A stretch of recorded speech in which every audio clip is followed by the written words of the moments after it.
आज फार सुंदर विषय आहे बघा। आजचा विषय बघू, प्रभू येशूची स्तुती असो। आजचा सुंदर विषय पाहूया। आजचा विषय आहे लुसिफराने हवेला जाणले होते का, म्हणजे लुसिफराचा हवेशी शरीर संबंध आला होता का, हा विषय प्रार्थना करून तुमच्या पुढे ठेवत आहे। देव बाबा आपल्या सर्वांना आशीर्वाद देवो। हा व्हिडिओ संपूर्ण पहा, आत्मा आनंदित होईल। देव आत्मा आहे। आता बघा, देव आत्मा आहे, आत्म्याला 2 मुले होती असे वचन पहा लूक ऋषिवर्तमानचा 15 अध्याय 11 वचन। हे तिसऱ्या स्वर्गात जगाच्या स्थापनेपूर्वी राहत होते देव। आता देव आत्मा आहे बघा, त्या आत्म्याला 2 मुलं होती, वडील मुलगा आणि धाकटा मुलगा असं वचन आलेलं आहे। कुठं? लुकाच्या 15 अध्यायाच्या 11व्या वचनामध्ये सांगितलेलं आहे बघा। बघा, धाकट्या मुलाने वाटणी मागितली तेव्हा बापाने त्याला वेगळे केले होते।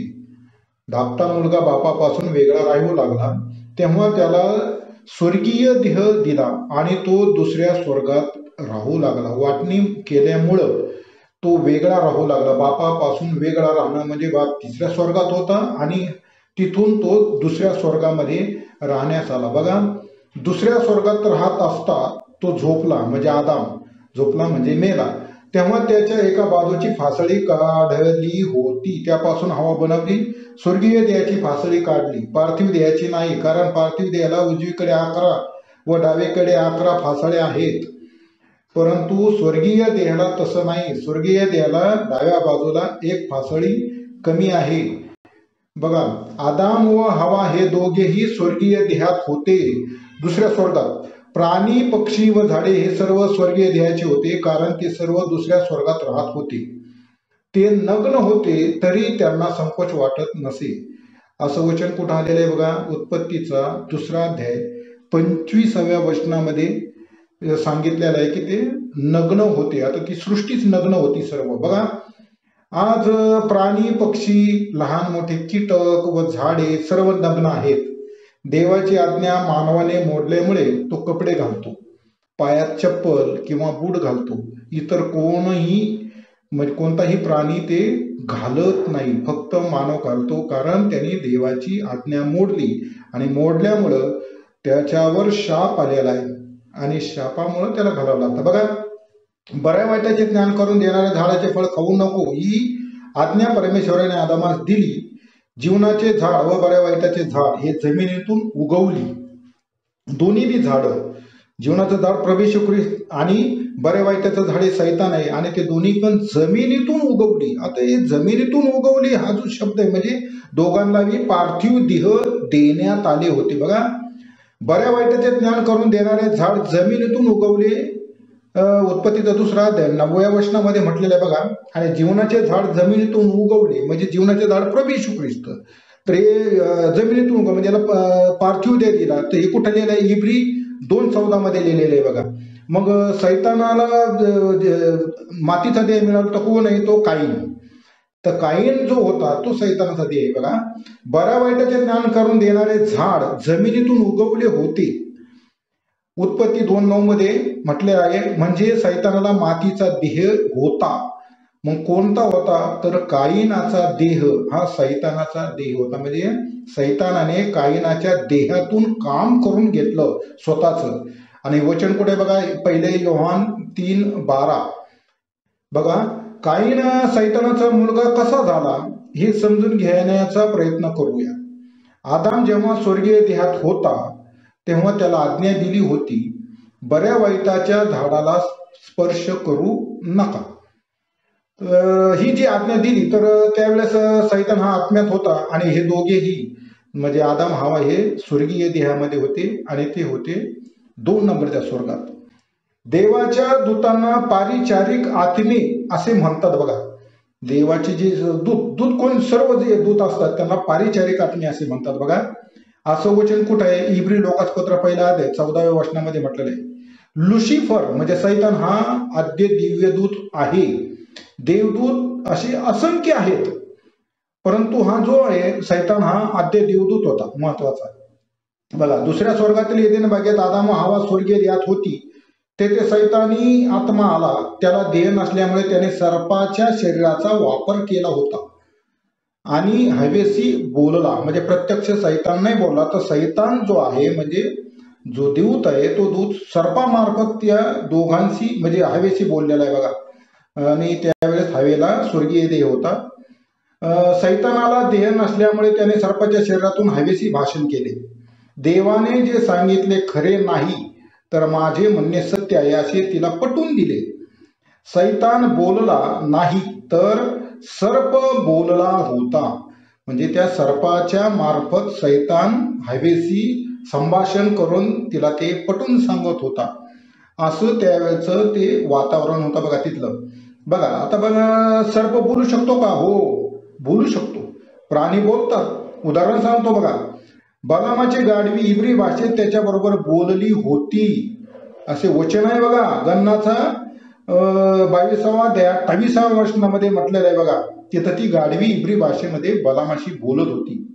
देवदूत प्राण्यांना बोलण्यास लावत असतो, ही टेक्निक फक्त देवदूताकडे बघा.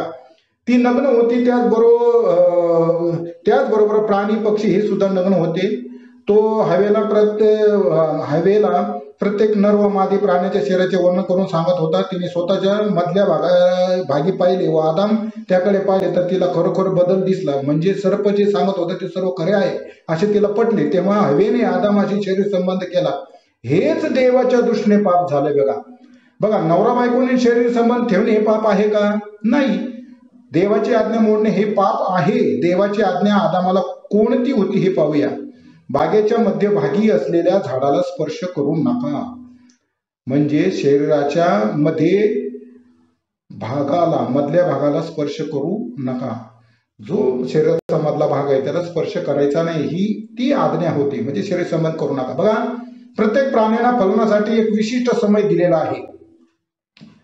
त्यांना त्याच समयात संतती होत असते. हा नियम सर्व प्राण्यांना देवाने दिला आहे. बघा, तुम्ही जर पाहिलं, शेळीसाठी एक विशेष असं एक समय असतो, महिना असतो.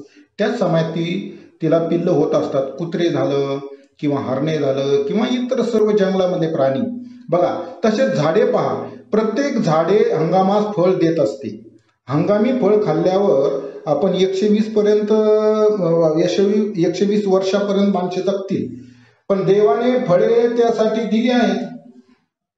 परंतु हा प्रकार आज आपण हे पाहिलं तर आपण तसं काही हंगामी फळं खात नाही. तर बघा, आंबा, पपई, केळी हे सिजनेबल फळं असतात, परंतु आता तसं नाही आहे. बघा, प्रत्येक प्रकारचे अन्नधान्य वेगवेगळ्या ऋतूत यावे असे देवाने केले. हे सर्व करणारा ज्ञानी देव आहे. सर्व मानवजात पृथ्वीवर फलद्रूप व्हावी, हा त्याच्या मागचा उद्देश आहे. बघा, अद्रक कधी येते, मिरची कधी येते, साळ म्हणजे भात, हे कधी येत असतो. म्हणजे प्रत्येकाला समय दिलेला आहे बघा. प्रत्येक झाडाला, पक्षाला, प्राण्यांना. बघा, या सर्व गोष्टीवरून असे दिसून येते की प्राणी, पक्षी व झाडे यांना फलनासाठी एक समय दिला आहे. तसा समय मानवा देवाने दिला होता. जशी मुले 6 महिन्याचे झाल्यावर त्याला गायीचे दूध पाहिजे असते बघा, तर मुलांना केव्हा जन्म द्यावा हे देवाने ठरविले होते. पण सैतानाने त्यांना आधीच शरीर संबंध ठेवण्यास सांगितले. आणि ही जी देवाची आज्ञा मोडून त्यांनी जे शरीर संबंध ठेवले हे पाप झालं बघा. प्रश्न आहे बघा, सैतानाने हवेशी शरीर संबंध ठेवले नव्हते, तर काहीन सैतानाचा मुलगा कसा? वचन पहा, 1 योहान 3:12. काहीन त्या दुष्टाचा होता व त्याने आपल्या बंधूचा वध केला. त्याच्यासारखे आपण नसावे. त्याने त्याचा वध कशासाठी केला? कारण काहीनाची कृत्य दुष्ट होती आणि त्याच्या बंधूची नीतीची होती, असं ते वचन आहे. म्हणजे तो काहीनाचा बाप. मग सैतान कसा आहे मग? बघा, उदाहरण देतो बघा. गाब्रिएल देवदूताने मरियेला म्हटले, तू गरोदर राहशील व तुला पुत्र होईल, त्याचे नाव येशू ठेव.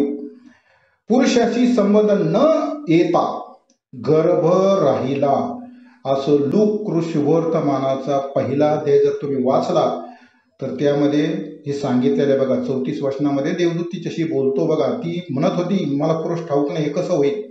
बघा, सर्प हवेशी बोलत होता. सैतानाचे विचार हवेत टाकले. आदामा बरोबर शरीर संबंध आला तेव्हा त्या विचाराचा कायीन झालेला आहे बघा.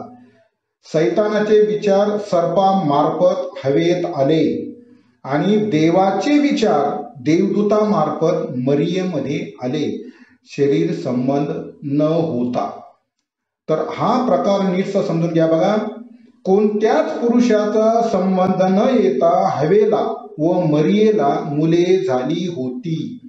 हवेला काईन झाला, मरियेला येशू झाला.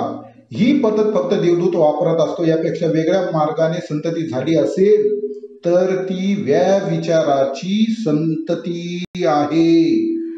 असा दुसरा कोणताच मार्ग आहे. फक्त देवदूत हे करू शकतो. बघा, आदामापासून हवेला काईन व हबेल हे दोघे झाले. काईनात सैतानाचे विचार आले होते, हवेला देवाचे विचार आले होते. दोघे जण आदामास पप्पा म्हणून हाक मारत होते. पण वागण्यावरून मुले ओळखली जातात, बोलण्यावरून नाही.